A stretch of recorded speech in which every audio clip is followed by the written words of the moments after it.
In the summer of 2025, Amazon treated audiences to another movie of The Accountant. The first accountant film introduced us to Christian Wolf, a brilliant accountant who works for dangerous criminals and also happens to be extremely deadly. Christian Wolf is played by Ben Affleck, and the role shows that Affleck does have some versatility as an actor.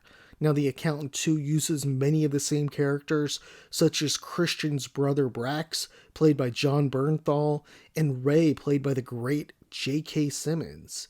In general, I thought this was a good action film, and probably the storyline was a little bit too complicated. I thought not really something that was needed for this, but it definitely didn't hurt the movie a ton.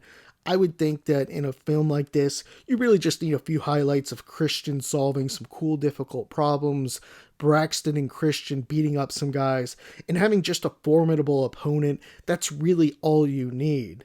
Now, to begin, and I'm probably in the minority here, but I don't think the character of Christian Wolf is particularly intriguing, is at least not as much as probably others that are, a lot of people really like this movie. The opening of The Accountant shows Wolf at a dating function, and it really highlights how difficult it is for him to communicate and be in relationships with other people. For example, one woman talks about having kids, and he immediately goes to the statistics around a woman having a child at age 44 or 45. And this is supposed to show his lack of understanding of human emotion. But really, in a film like this, we kind of understood that, and we kind of got a lot of this from the first one. Not a terrible scene there by any means. Now, as mentioned, J.K. Rowling was back in his role, but he was killed off pretty early in the film. To fill that gap, we got introduced to another character, a woman, who is a deadly assassin. We don't know much about her throughout the film, but as the movie progresses, Christian and company discovered the woman's true identity. Now, in the film, what happens is the woman and her family are taken at the border by the cartel. The woman's husband is killed, and her son is sent to, I guess, a cartel detention camp, something like that. The woman is sent to be a sex slave and works for some time before being beaten up brutally, ending up in a coma. Now, this is where it gets a little bit dumb when her story kind of comes out. The woman wakes up from her coma and begins to display all these incredible abilities. She can't remember who she is. She can't remember anything about her past life, but she soon begins to show brilliance, and even more strange and extremely far-fetched. She's now some sort of cold, calculated killer. She's able to beat up all sorts of people, devoid of emotion. So this is just a pretty absurd in my opinion.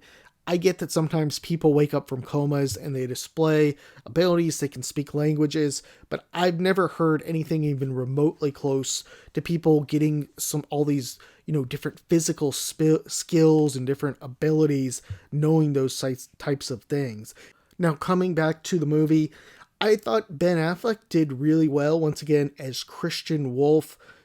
Personally, I'd like to see Affleck as a kind of businessman, like the alpha male, Boiler Room, if you've seen that, and also movies, even things like Pearl Harbor. I like to see him kind of play that traditional role he plays. It's weird seeing him in this type of role, and his acting is good enough. I thought it was good enough. So one solid thing about this film, I thought, was having John Bernthal in it and interacting with Christian. You have these two deadly killers. One is methodical, mild-mannered, and Christian, and then you have just the wild one who doesn't care. He's just out to have fun. For example, a great scene that happens is when they go out line dancing. Christian starts dancing, and he doesn't know how to dance, but he's so smart, he's able to kind of just memorize the moves and start doing the movements.